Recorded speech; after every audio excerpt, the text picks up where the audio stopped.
Bismillahirrahmanirrahim. Assalamualaikum warahmatullahi wabarakatuh. Baik, di sini Ana akan menjelaskan sedikit tentang tanda-tanda besar hari kiamat. Seorang sahabat bernama Hudzaifah bin Asid al-Ghifari mengisahkan, suatu hari Nabi mendatangi kami ketika kami tengah berbincang-bincang. Beliau lalu bertanya, "Apa yang kalian bicarakan?" Kami menjawab, "Kami sedang membicarakan kiamat." Beliau pun bersabda, "Innaha lan taquma hatta tarawna qablaha 10 ayat." Sesungguhnya kiamat tidak akan terjadi hingga kalian melihat 10 tanda sebelumnya.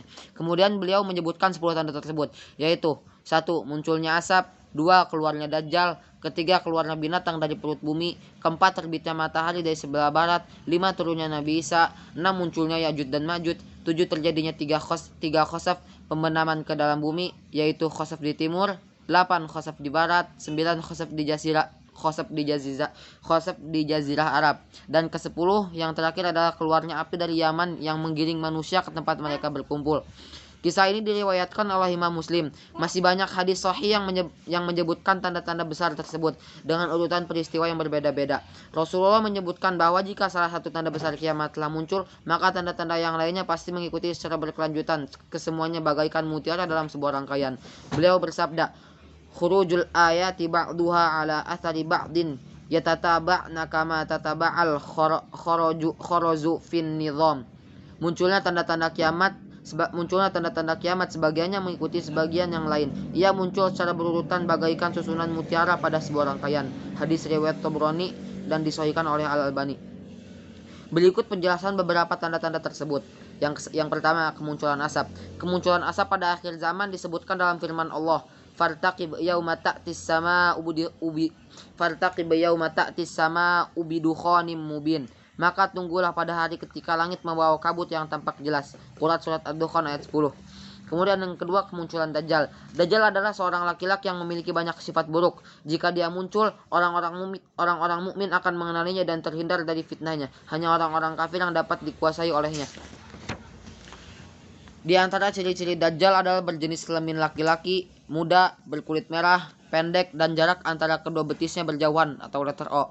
Ia berambut keriting, berkening lebar, dan berdada bidang. Matanya yang kanan buta dan menonjol seperti buah anggur, sedangkan pada mata yang kiri terdapat daging tumbuh. Di antara keduanya matanya tertulis kafaro, yang artinya kafir. Setiap muslim pasti dapat membacanya, baik buta huruf atau tidak, dan ia tidak mempunyai anak atau mandul. Kemudian yang ketiga, turunnya Nabi Isa.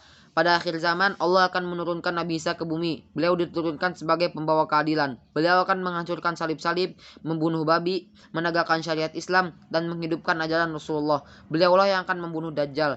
Kemudian yang keempat, kemunculan Ya'juj dan Ma'juj. Ya'juj dan Ma'juj adalah manusia dari keturunan Turk atau Mongol. Mereka muncul di Asia Tengah. Mereka tidak fasih bicara, bermata sipit, berhidung pesek, berambut pirang, berdahi lebar, dan wajah-wajah mereka seperti perisai yang dilapisi kulit. Kemudian yang kelima, terjadinya khosaf. Yang dimaksud dengan khosaf adalah pembenaman ke dalam perut bumi hingga hilang di dalamnya. Khosaf ini akan terjadi di 3 tempat, yaitu di daerah barat, timur, dan jazirah Arab. Yang keenam, kemunculan Mahdi. Pada akhir zaman juga akan keluar Al-Mahdi. Ia adalah seorang laki-laki dari kalangan Ahlul Bait atau keluarga Rasulullah. Allah mengokohkan Islam melalui kemunculannya. Dia akan menjadi pemimpin selama 7 tahun hingga bumi dipenuhi keadilan, sebagaimana sebelumnya dipenuhi kezaliman. Agama ditegakkan dan pemerintahan kuat. Semua umat merasakan kenikmatan pada masanya yang belum pernah dirasakan sebelumnya. Bumi mengeluarkan berbagai tumbuhan, langit menurunkan hujan, dan harta begitu berlimpah ruah. Terdapat beberapa hadis sahih yang menjelaskan munculnya Al-Mahdi. Salah satunya, yakhruju fi akhiri ummatil mahdi yusqihillahul ghaitha wa tukhrijul ardu nabataha wa yu'tiyal mala sihahan wa takthurul masyatu wa ta'dumul ummatu ya'ishu sab'an aw thamanian yakni hajjatan.